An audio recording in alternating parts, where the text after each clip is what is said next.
Avez-vous entendu parler de l'atterrisseur Philae et de son rodéo sur une comète appelée 67P en 2014? L'atterrissage devait se faire en douceur, mais les choses ont dérapé lorsque certaines parties de l'engin ne se sont pas activées.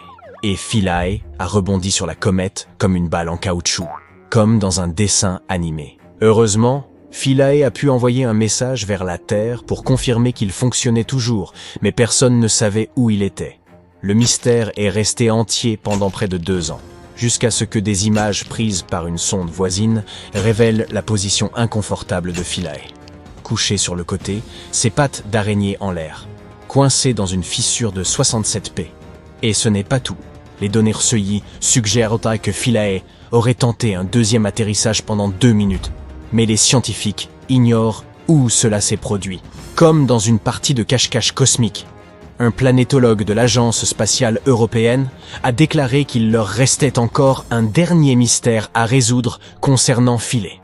La bonne nouvelle, c'est que les scientifiques ont pu découvrir le deuxième site d'atterrissage de Philae et en apprendre davantage sur 67P. Il s'avère que lorsque Philae a percuté sa surface, il a arraché une couche de poussière et de débris d'environ 25,4 cm de profondeur et révélé l'intérieur glacé de la comète. La glace était si brillante que l'équipe pouvait encore la voir sur des images prises près de 2 ans après l'accident. Ils ont eu l'impression de découvrir un trésor caché dans le ventre de la comète. Ce n'est pas tout. La façon dont tout ça s'est déroulé leur a permis de déterminer la qualité de ce sous-sol. Les données du magnétomètre de Philae indiquaient un changement important au moment de la deuxième collision, un pic de 3 secondes dans le graphique. Et ils en ont conclu que l'intérieur de la comète était aussi meuble que de la neige fraîchement tombée.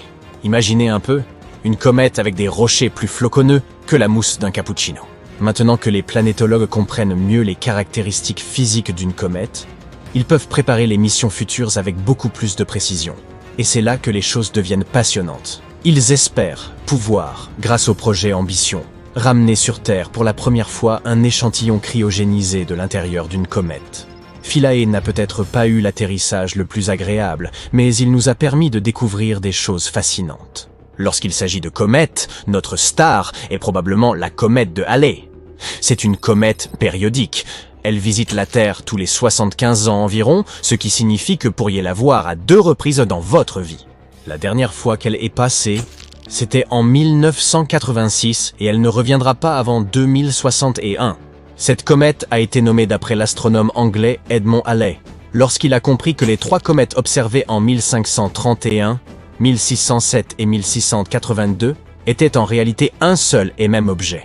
Il a prédit qu'elle reviendrait en 1758, et alors on lui a donné son nom, même s'il n'était plus là pour la voir. La comète de Halley a été observée pour la première fois en 239 avant notre ère. Les astronomes asiatiques de l'époque ont consigné son passage dans leurs chroniques. On croyait alors que les comètes annonçaient des catastrophes ou de grands changements, mais nous savons aujourd'hui qu'il n'en est rien. Vers 1900, Mark Twain a dit qu'il était arrivé avec la comète en 1835 et qu'il repartirait sans doute avec elle.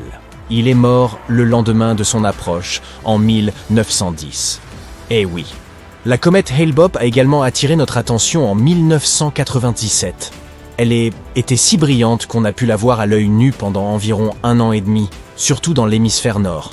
En fait, elle était 1000 fois plus lumineuse que la comète de Halley.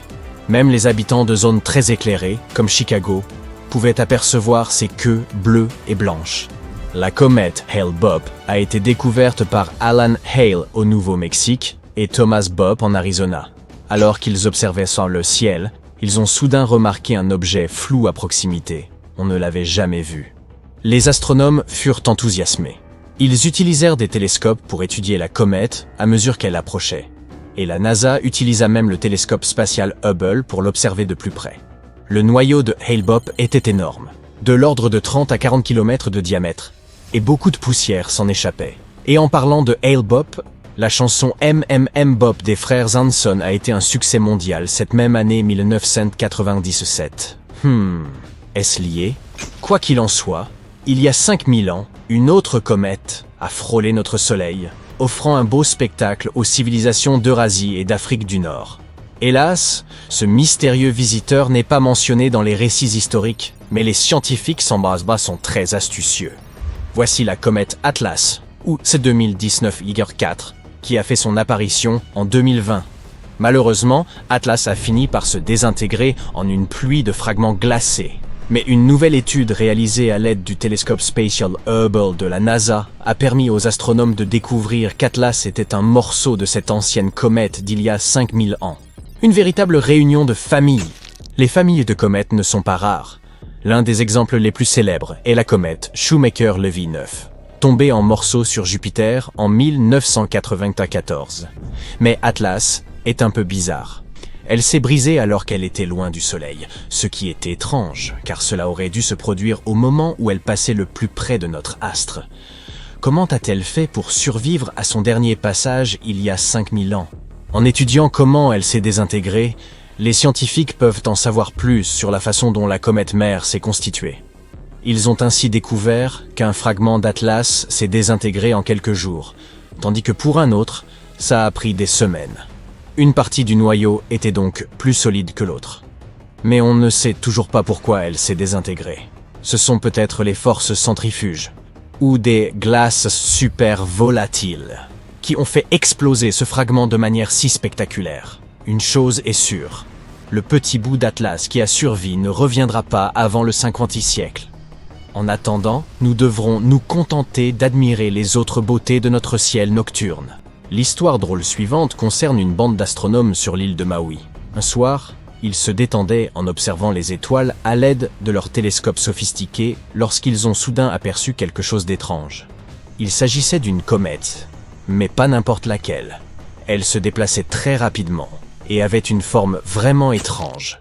Si étrange même qu'ils se sont dit qu'il pouvait s'agir d'un vaisseau spatial extraterrestre. Ils l'ont baptisé Oumuamua, ce qui signifie en hawaïen « un messager venu de loin est arrivé le premier ». Vous vous demandez sans doute si nos amis ont alors découvert une civilisation venue de très loin. Eh bien, pas tout à fait. Mais leur découverte était quand même cool. Lorsque les comètes traversent notre système solaire, elles accélèrent en raison de la gravité du Soleil et de la poussière qui se trouve à leur surface. Mais Oumuamua était trop petite et n'avait pas de poussière. Elle n'avait pas ce halo lumineux qu'on observe généralement. Alors pourquoi Oumuamua accélérait-elle?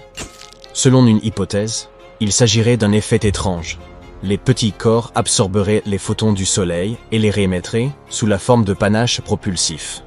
Mais cela n'explique pas l'accélération d'Oumuamua. Il restait donc 3 explications possibles. La propulsion par l'azote, le monoxyde de carbone ou l'hydrogène moléculaire. Et devinez quoi? Selon une théorie, Oumuamua était riche en eau, composée d'hydrogène et d'oxygène. Certains pensent qu'avant que la comète n'entre dans notre système solaire, l'eau a gelé et s'est transformée en glace amorphe. Ce type de glace est poreux et présente des poches, comme mon jean. Selon cette théorie, le rayonnement cosmique aurait provoqué la rupture d'une partie de l'hydrogène contenu dans les molécules d'eau, qui s'est ensuite accumulé dans les pores comme du carburant dans de minuscules réservoirs. En entrant dans le système solaire, la comète se serait suffisamment réchauffée pour que la glace passe à l'état cristallin, refermant ainsi les pores et expulsant l'hydrogène. Voilà ce qui aurait fourni la poussée propulsive et qui expliquerait l'accélération. Si tout ça est juste, il n'y a pas d'extraterrestres, mais nos scientifiques sont vraiment super cool. Aloha!